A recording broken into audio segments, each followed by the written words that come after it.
Implication of an easement. Bullet 1. By statutory law, for example, BC Hydro does not need a dominant and servient tenement. We've got the Crown, the municipality, they to have the statutory right-of-ways, for example, gas lines. So the government, different levels of government agencies, they've got it by statute law. Bullet 2, we got express document. This is created between the owners and the dominant and servient tenements. Bullet C, we got implication of the law. For example, the use of a well granted, but no mention was made of an easement to support it. The law would just imply that you would have a right of access. And then bullet 4, by prescription, for example, squatter rights. But in BC, there are no squatter rights, there's no prescription. The release of an easement.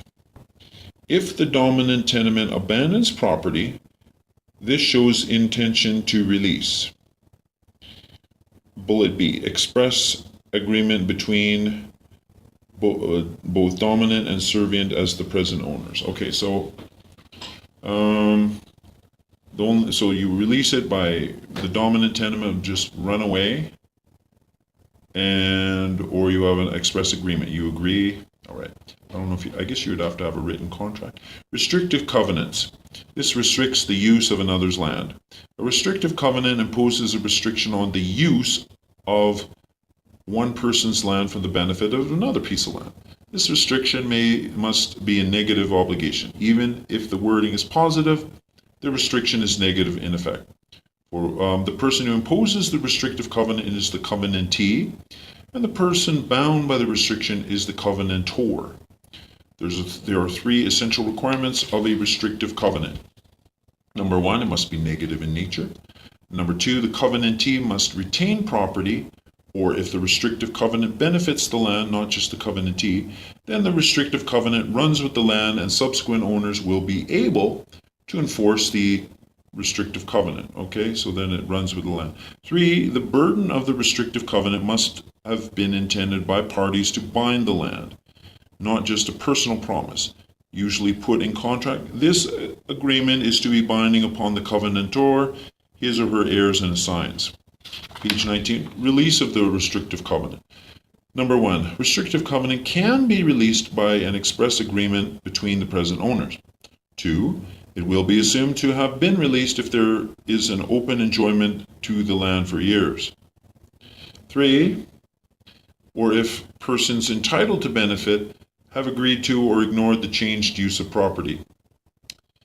4, ceases to be enforced if the neighborhood changes so as to make enforcement useless. Okay. Profits à perdre, the right to harvest, give, and access. The right giving access onto another's property to harvest or gather some product off the land.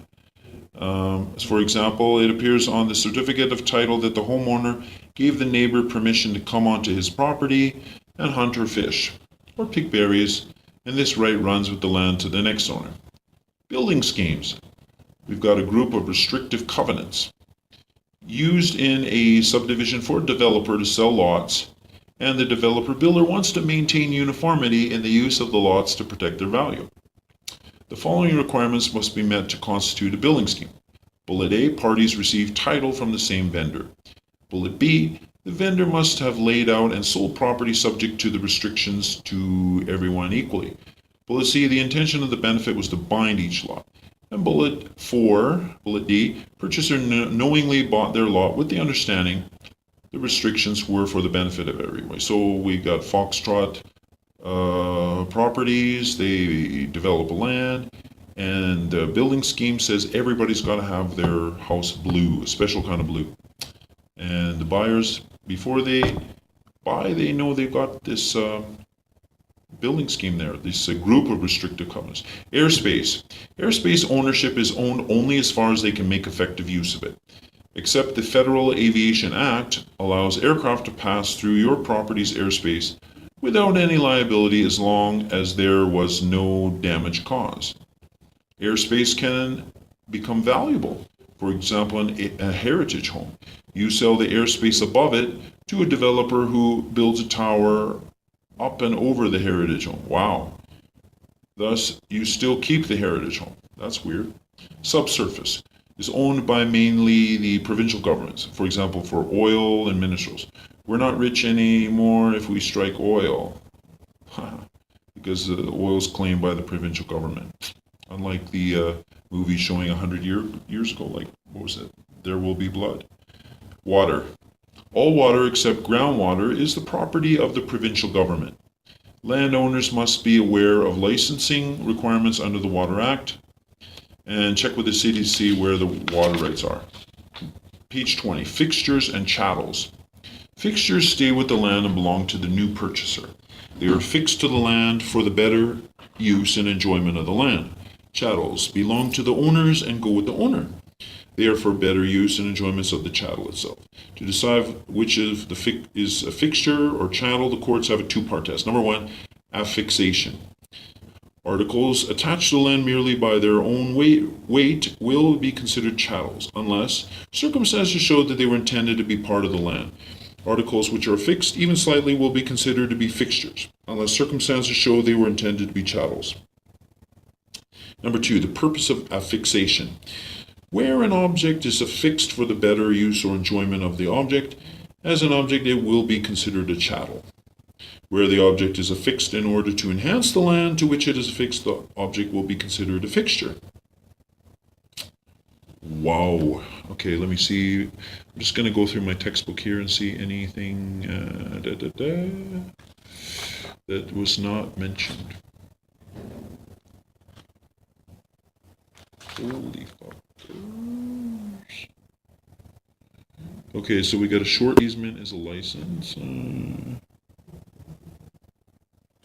All right, as a licensee, it says on page 3.8, to avoid the confusion that may arise with respect to property rights of a seller and buyer upon completion, the prudent licensee may wish to adopt the following procedures.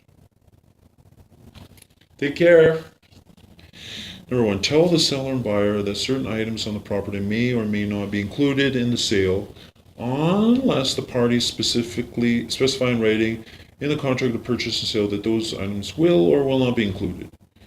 Okay, for example, items such as light fixtures, satellite dishes, and built-in appliances, like microwaves, dishwashers, should be expressly identified in the contract of purchase and sale as being either included or excluded from the sale. 2, give the seller and buyer ample opportunity to identify those items which they wish to be either included in or excluded from the sale. And 3, draft the contract of purchase and sale to accurately reflect the mutual understanding of the seller and buyer with respect to what is excluded, include, and allow the seller to buy an opportunity to read the contract of purchase and sale to confirm that it reflects their mutual understandings.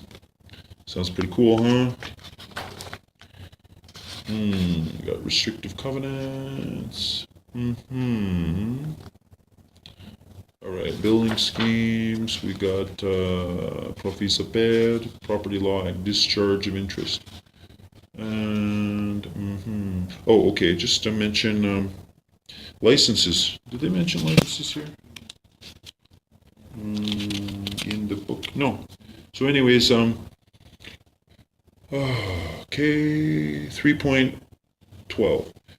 As a licensee, you will encounter encumbrances such as easements, restrictive covenants, and building schemes when they search the title to properties on the computer.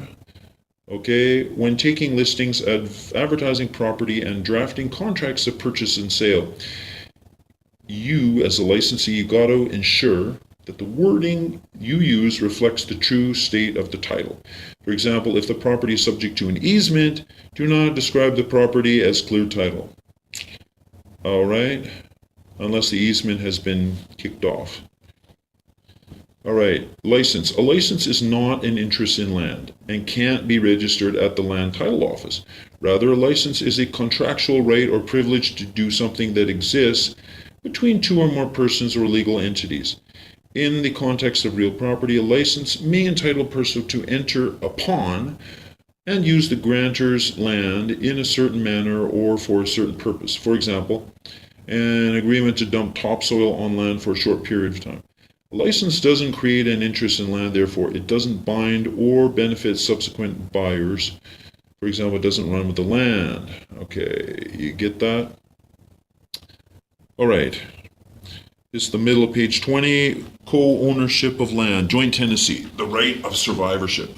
Joint tenancy means the right of survivorship. When one party to the joint tenancy dies, the surviving joint tenant is given ownership of the whole property automatically. Joint tenants cannot will their interests to anyone. Okay, you cannot will your interest to anyone. Let me just see. Husband and wife, BC, joint tenancy. Is it? Is that right?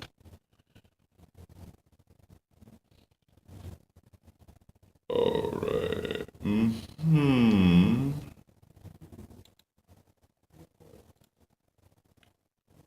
So I think husband and wife are basically. Oh, okay, could be joint tenancy. All right, so it's okay. Whatever. I'm not going to solve the problem here, but joint tenants cannot will their interest to anyone. It automatically goes to the survivor. In common law, 4 unities must exist to create a joint tenancy. This is the TTIP, the TTIP. The unity of time. All joint tenants must receive their interest at the same time. Unity of title. All joint tenants must obtain their interest from the same document, for example, a will. Unity of interest. All joint tenants must have the same interest in land, for example, all have fee simple. Unity of possession. Each interest in an undivided interest is an undivided interest in the whole property. No one holds any part separately. For example, wife cannot have the back half of the property and husband have the front half. It doesn't work like that. So TTIP, the 4 unities for joint tenancy. So joint tenancy, TTIP is time, title, interest, possession. Time, title, interest, possession. Unity of time, unity of title, unity of interest, and unity of possession. That means like the possession, like the whole thing. So time, title, interest, possession. So we got to remember this. Page 20, TTIP. And that is for joint tenancies. Joint tenancies. Okay, got it. Page 21, 3 ways to terminate a joint tenancy. Number 1, operation of law. For example, you must have the 3 unities, title, interest, and possession, to continue as joint tenancy. 2, the partition by agreement. Joint tenants may agree to partition the property to the court, and the agreement is enforceable by either party. This does not create a tenancy in common. Somebody who sells one interest to the other party. And 3, the partition of sale by court order. One of the joint tenants is forced to sell by court order. For example, it's a bad divorce, they must sell. All right, now we're moving along. We've got the tenancy in common. Okay, now the tenancy of common does not have the TTIP, does not have the time, title, interest, and possession. Time, title, interest, or possession. It doesn't have these things, the TTIP, but it does have one of them, the possession. All right, so tenants in common may have different shares in their property. Termination of a tenancy in common. Number 1, by agreement to sell one's property, party's interest to other tenants. 2, by agreement to sell whole interest to a third party. Or 3, by court order under the Partition of Property Act. So we got the Partition of Property Act. Now, let me get my textbook here. Alrighty then. Joint tenancy is got 4 unities: TTIP, time, title, interest, and possession.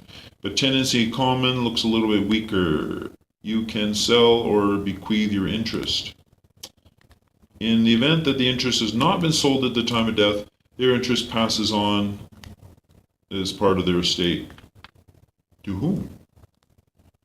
Passes on as part of their estate. Okay, so as a licensee, when dealing with co-owners, both tenants in common and joint tenants as buyers and sellers, the licensee should ensure that each co-owner signs any documentation. For example, if Bob and Elaine as joint tenants are selling their family house, both of their signatures will be necessary on the listing agreement and on the contract of purchase and sale. You got that? All right. Finish this one and we're moving along.